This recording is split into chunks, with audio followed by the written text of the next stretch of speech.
ಆನೆ ಹೋದರೆ ಮುಗಿಯಲ್ಲ ಮಾನ್ಯರೇ. Hi, welcome back to our YouTube channel. ವೀಕ್ಷಕರೇ, ಇದು ಕಾರ್ತಿಕ್. ವೀಕ್ಷಕರೇ, ಇವತ್ತು ನಾನು ನಿಮ್ಮ ಮುಂದೆ ಒಂದು ಹೊಸ ವಿಚಾರವನ್ನ ತಗೊಂಡು ಬರ್ತಿದ್ದೀನಿ. ಅದೇನಪ್ಪಾ ಅಂತಂದ್ರೆ ಮೈಸೂರು. ಮೈಸೂರಿನ ಬಗ್ಗೆ ನಿಮಗೆಷ್ಟು ಗೊತ್ತು? ಕರ್ನಾಟಕದ ಸಾಂಸ್ಕೃತಿಕ ರಾಜಧಾನಿಯಾಗಿ, ಒಂದು ಕಾಲದ ಮಾದರಿ ರಾಜ್ಯವಾಗಿ, ಚಾಮುಂಡೇಶ್ವರಿ ತಾಯಿಯ ತವರೂರಾಗಿ, ದಸರೆಯ ವಿಶೇಷತೆಗಾಗಿ, ಸ್ವಚ್ಛ ನಗರಿಯಾಗಿ, ರೇಷ್ಮೆಗೆ, ಮಲ್ಲಿಗೆಗೆ, ಕಲೆಗೆ, ಸಂಗೀತಕ್ಕೆ ಹಾಗೂ ಸಾಹಿತ್ಯಕ್ಕೆ, ಅಷ್ಟೇ ಅಲ್ಲದೆ ಅದರ ಅನೂಹ್ಯ ಅಸ್ತಿತ್ವದ ಬಗ್ಗೆ ನಿಮಗೇನಾದರೂ ಚೂರು ಗೊತ್ತಿದೆಯಾ?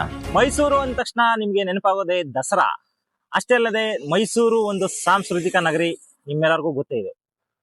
ಅಂದ್ರೆ ಈ ಮೈಸೂರು ಬಗ್ಗೆ ನಿಮ್ಗೆ ಎಷ್ಟು ಗೊತ್ತು ಹಾಗೂ ಗೊತ್ತಿಲ್ಲದ ವಿಚಾರ ಎಷ್ಟಿದಾವೆ ಅಂತಂದ್ರೆ, ಮೈಸೂರು ಯಾವಾಗ ಉದಯವಾಯಿತು, ಮತ್ತೆ ಮೈಸೂರು ಹೇಗೆ ಪ್ರಾರಂಭವಾಯಿತು, ಅಂದ್ರೆ ಗ್ರಾಮವಾಗಿ ಪ್ರಾರಂಭವಾಯ್ತಾ, ಮತ್ತೆ ಹೆಂಗೆ ಉದಯವಾಯಿತು, ಈಗ ಯಾವ ರೀತಿ ಒಂದು ಪಟ್ಟಣವಾಗಿ ಬೆಳ್ಕೊಂಡು ಹೋಗ್ತಾ ಇದೆ, ಇದ್ರ ಬಗ್ಗೆ ಒಂದು ಸಂಪೂರ್ಣ ಮಾಹಿತಿಯನ್ನ ನಾನು ನಿಮ್ಗೆ ಈ ವಿಡಿಯೋದಲ್ಲಿ ತಿಳಿಸ್ಕೊಡ್ತೀನಿ. ಬನ್ನಿ ವೀಕ್ಷಕ. ಮೊದಲು ನಾವು ಜನವಸತಿ ಆಧಾರದಲ್ಲಿ ಮೈಸೂರಿನ ಅಸ್ತಿತ್ವವನ್ನು ಹುಡುಕೋದಾದ್ರೆ ನಾವು ಹಂಚ ಗ್ರಾಮಕ್ಕೆ ಹೋಗಬೇಕಾಗುತ್ತೆ. ಹಂಚ ಗ್ರಾಮ ಮೈಸೂರು ಅರಮನೆಯಿಂದ ಕೆಲವೇ ದೂರದಲ್ಲಿ ಇದ್ದರೂ ಅದರ ಇತಿಹಾಸವು ಸಿಂಧೂ ನಾಗರಿಕತೆಯ ಕಾಲಕ್ಕೆ ಚಾಚಿಕೊಳ್ಳುತ್ತದೆ. ವೀಕ್ಷಕರೇ ನೋಡಿ, ಇವತ್ತು ನಾವು ಹಂಚ ಗ್ರಾಮಕ್ಕೆ ಬಂದಿದ್ದೀವಿ. ಹಂಚ ಗ್ರಾಮದಲ್ಲಿ ನೀವು ನೋಡ್ತಾ ಇರ್ಬೋದು ವೀರಗಲ್ಲುಗಳನ್ನ. ಈ ವೀರಗಲ್ಲುಗಳು ತುಂಬಾ ಪುರಾತನ ಕಾಲದ್ದು ಅಂತ ನಿಮ್ಗೆ ಗೊತ್ತಾಗ್ತಾ ಇದಾವೆ.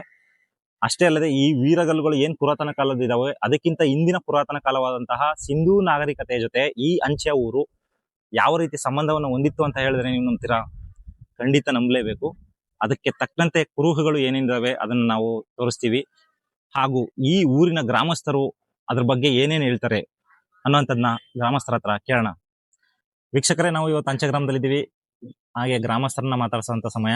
ಗ್ರಾಮಸ್ಥರು ಸರ್, ನಿಮ್ಮ ಹೆಸರು ಏನ್ ಸರ್? ನಮ್ಮ ಹೆಸರು ಚನ್ನಬಸವೇಗೌಡರು. ಇವತ್ತು ಚನ್ನಬೋರೇಗೌಡರನ್ನ ನಾವು ಇಂಟ್ರೊಡಕ್ಷನ್ ಮಾಡ್ತಾ ಇದೀವಿ.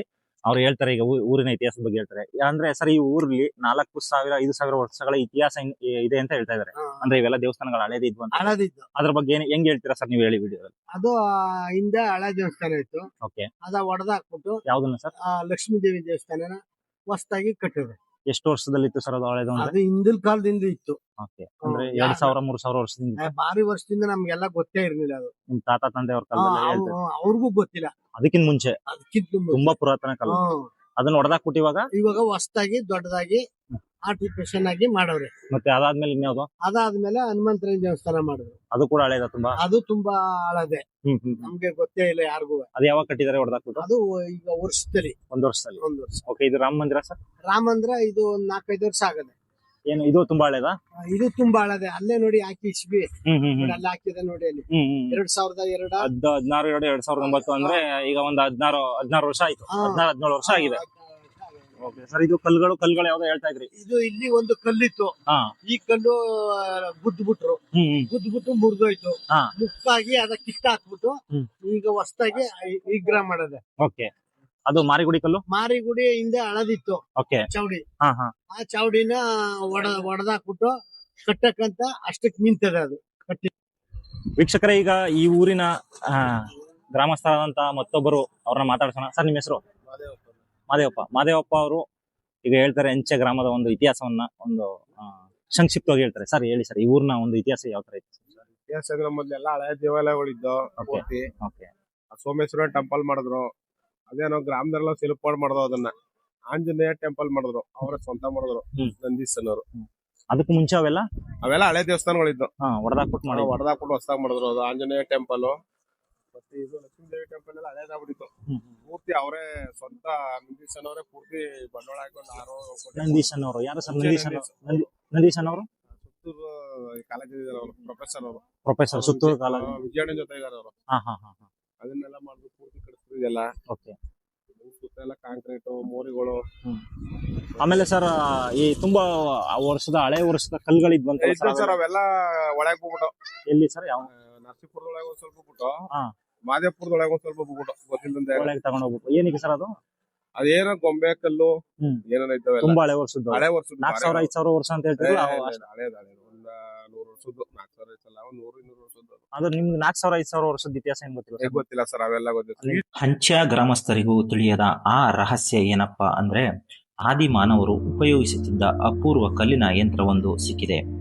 3 ಹಂತಗಳಿಂದ ಕೂಡಿರುವ ಈ ಕಲ್ಲನ್ನು ನಯಗಾರಿಕೆಯಿಂದ ವೃತ್ತಾಕಾರ, ತ್ರಿಭುಜಾಕಾರ, ದೀರ್ಘವೃತ್ತ, ಬಾಲಚಂದ್ರಾಕಾರದಲ್ಲಿ ಕಡೆಯಲಾಗಿದೆ. ಸೂರ್ಯ, ಚಂದ್ರ ಮತ್ತು ತ್ರಿಶೂಲಗಳಿರುವ ಈ ಕಲ್ಲಿನಲ್ಲಿ ಮನುಷ್ಯ ಸಹಿತ ಮಂಡಲ ಚಿತ್ರವಿದೆ.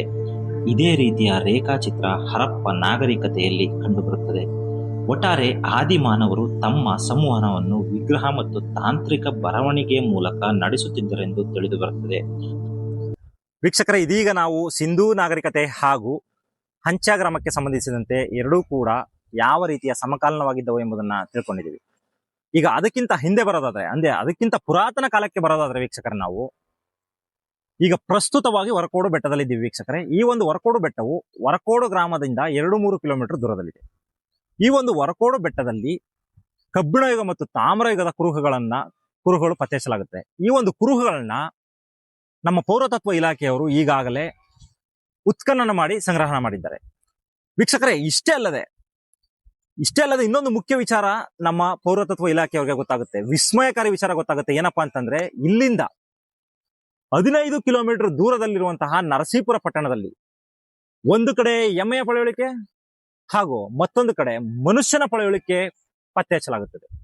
ಈ ಒಂದು ರಹಸ್ಯದ ಬಗ್ಗೆ ನಾನ್ ನಿಮ್ಗೆ ತಿಳಿಸ್ಕೊಡ್ತೀನಿ ವೀಕ್ಷಕರೇ. ನರಸೀಪುರದಲ್ಲಿ ಸಿಕ್ಕಂತಹ ಮನುಷ್ಯನ ಪಳೆಯುಳಿಕೆ ಮತ್ತು ಎಮ್ಮೆಯ ಪಳೆಯುಳಿಕೆಗಳ ರಹಸ್ಯವನ್ನು ನಾವು ತಿಳಿಯಲು ಯತ್ನ ಮಾಡಿದಾಗ ಪುರಾತತ್ವ ತಜ್ಞರು ನಮಗೆ ತಿಳಿಸಿದ ಅಚ್ಚರಿಯ ಸಂಗತಿ ಏನೆಂದರೆ, ಸಿಕ್ಕ ಅವಶೇಷಗಳು ನವಶಿಲಾಯುಗಕ್ಕೆ ಸೇರಿದವು. ಅಂದರೆ ಕ್ರಿಸ್ತಪೂರ್ವ 10,000 ವರ್ಷಗಳಿಂದಲೂ ಮೈಸೂರು ಸುತ್ತಮುತ್ತ ಜನವಸತಿ ಇರುವುದು ಖಚಿತವಾಗುವುದಲ್ಲದೆ, ಜನರಲ್ಲಿ ಹುಟ್ಟಿಕೊಂಡ ಮಹಿಷಾಸುರ ಸಂಹಾರ ಜಾನಪದ ಕಥೆಗಳಿಗೆ ಹಿನ್ನೆಲೆಗಳು ಸಿಕ್ಕುತ್ತವೆ. ನಿಮಗೆ ಗೊತ್ತಿರುವಂತೆ ಮಹಿಷಾಸುರ ವಾಸಿಸುತ್ತಿದ್ದರಿಂದ ಮಹಿಷಾಸುರ ಮಂಡಲವೆಂದು ನಂಬುತ್ತೇವೆ. ಆದರೆ ಇತಿಹಾಸದ ಆಧಾರದಲ್ಲಿ ನೋಡುವುದಾದರೆ ಮತ್ತೊಂದು ವಿಸ್ಮಯ ಸಂಗತಿ ನಮಗೆ ತಿಳಿದು ಬರುತ್ತದೆ. ಅದೇನೆಂದರೆ, ತೊಡವರು ಮೈಸೂರಿನಲ್ಲಿ ನೆಲೆಯಾಗಿದ್ದ ಈ ಹಿಂದಿನ ಬುಡಕಟ್ಟು ಜನಾಂಗ. ಎಮ್ಮೆ ಸಾಕಾಣಿಕೆ ಅವರ ಮುಖ್ಯ ಕಸುಬು. ಹಾಗಾಗಿ ಮೈಸೂರಿಗೆ ಮಹಿಷ ಮಂಡಲದ ಹೆಸರು ತುಳುಕು ಹಾಕಿಕೊಂಡಿರಬಹುದು. ಸಂಸ್ಕೃತದಲ್ಲಿ ಮಹಿಷ ಅಂದರೆ ಎಮ್ಮೆಯೇ ಆಗುತ್ತದೆ. ಎಷ್ಟು ಅಚ್ಚರಿಯ ವಿಚಾರ ಅಲ್ಲವಾ? ತೊಡವರು ಅನಂತರ ತಮಿಳುನಾಡಿನ ನೀಲಗಿರಿ ಕಡೆಗೆ ವಲಸೆ ಹೋದರೆಂದು ಇತಿಹಾಸ ಹೇಳುತ್ತದೆ. ಈಗಲೂ ಎಮ್ಮೆ ಪದದ ಉತ್ಪತ್ತಿಯಾದ ಎರುಮೈಪಾಳ್ಯಂ, ಈರೋಡು, ಎರುಮೈಪಟ್ಟಿ ಎಂಬ ಊರುಗಳನ್ನು ನಾವು ನೀಲಗಿರಿ ಪ್ರದೇಶದ ಸುತ್ತಮುತ್ತ ಕಾಣಬಹುದು. ಕನ್ನಡ ನಾಡನ್ನು ಹೆಸರಿಸುವ ತಮಿಳುನಾಡಿನ ಸಿತ್ತನ್ ವಾಸಲ್ ಮತ್ತು ಯಳ್ಳಾಡಿ ಪಟ್ಟಂ ಗುಹಾಲಯ ಶಾಸನದಲ್ಲಿ ಸಿತ್ತನ್ ವಾಸಲಿನಿಂದ ಆಚೆಗಿರುವ ಕನ್ನಡ ನಾಡನ್ನು ಎರುಮೈನಾಡು, ಎರುಮೈನಾಟ್, ಎರುಮೈ ಊರ್ ಎಂದು ಸೂಚಿಸಲಾಗಿದೆ. ಜೊತೆಗೆ ಈ ಹಿಂದೆ ಕರ್ನಾಟಕ ರಾಜ್ಯವನ್ನು ನಾಮಕರಣ ಮಾಡುವ ಮುಂಚೆ ರಾಜ್ಯವನ್ನು ಮೈಸೂರು ಸಂಸ್ಥಾನವೆಂದು ಕರೆಯುತ್ತಿದ್ದು ಇದು ನೆನಪಿಸುತ್ತದೆ, ಅಷ್ಟೇ ರೋಮಾಂಚನವನ್ನು ಹುಟ್ಟಿಸುತ್ತದೆ. ಅಷ್ಟೇ ಅಲ್ಲದೆ ತತ್ವಜ್ಞಾನಿ ಟಾಲೆಮಿಯು ಜಿಯೋಗ್ರಫಿಯಾ ಕೃತಿಯಲ್ಲಿ ಉಲ್ಲೇಖ ಮಾಡಿರುವಂತೆ ಮೈಸೂರನ್ನು ವಜ್ರ ವೈಡೂರ್ಯದ ನಾಡು ಎಂದು ಬಣ್ಣಿಸಿ ಬರೆದಿದ್ದಾರೆ. ಹಾಗೆ ಹೊಯ್ಸಳರ ಕಾಲದಲ್ಲಿ ಮೈಸೂರಿನಾಡಿನಲ್ಲಿ ಚಾಮುಂಡಿ ಬೆಟ್ಟದ ಪಾದದಲ್ಲಿ ಒಂದು ಸಣ್ಣ ಗ್ರಾಮವಾಗಿತ್ತು ಮೈಸೂರು. ಆದರೆ ಶ್ರೀರಂಗಪಟ್ಟಣದಿಂದ ಒಡೆಯರು ಬಂದು ಕೋಟೆ ಅರಮನೆ ಕಟ್ಟಿದ ಮೇಲೆ ವಿಶ್ವವಿಖ್ಯಾತಿ ಪಡೆದು ಇಂದು ಕನ್ನಡಿಗರ ಹೆಮ್ಮೆಯಾಗಿ ಚಾಮುಂಡೇಶ್ವರಿ ತಾಯಿಯ ಅಭಯದ ನೆರಳಿನಲ್ಲಿ ತಲೆ ಎತ್ತಿ ಮೆರೆಯುತ್ತಿದೆ. ವೀಕ್ಷಕರೇ, ಇದಾಗಿತ್ತು ಇಂದಿನ ವಿಡಿಯೋ, ಅಂದ್ರೆ ಮೈಸೂರಿನ ಹಿನ್ನೆಲೆ ಮತ್ತು ಪೂರ್ವ ಇತಿಹಾಸ. ಈ ವಿಡಿಯೋ ನಿಮಗೆ ಎಲ್ಲರಿಗೂ ಇಷ್ಟ ಆಗಿದೆ ಅಂತ ನಾನು ಭಾವಿಸ್ತೇನೆ. ವಿಡಿಯೋ ಇಷ್ಟ ಆಗಿದ್ದಲ್ಲಿ ಲೈಕ್ ಮಾಡಿ ಮತ್ತು ಶೇರ್ ಮಾಡಿ. ಹಾಗೆ ನಿಮ್ಮ ಅನಿಸಿಕೆ ಏನಾದರೂ ಇದ್ರೆ ಕಮೆಂಟ್ ಬಾಕ್ಸ್ ನಲ್ಲಿ ತಿಳಿಸಿ. ಮತ್ತೆ ಇದೇ ರೀತಿ ಹೆಚ್ಚು ವಿಡಿಯೋಗಾಗಿ ಧನ್ವಿಕ ಸುದ್ದಿ ಸಮಾಚಾರ ಚಾನಲ್ ಅನ್ನ ಸಬ್ಸ್ಕ್ರೈಬ್ ಮಾಡಿ ಅಂತ ಹೇಳ್ತಾ ನನ್ನ ಮಾತನ್ನ ಮುಗಿಸ್ತಾ ಇದ್ದೇನೆ. ಧನ್ಯವಾದ.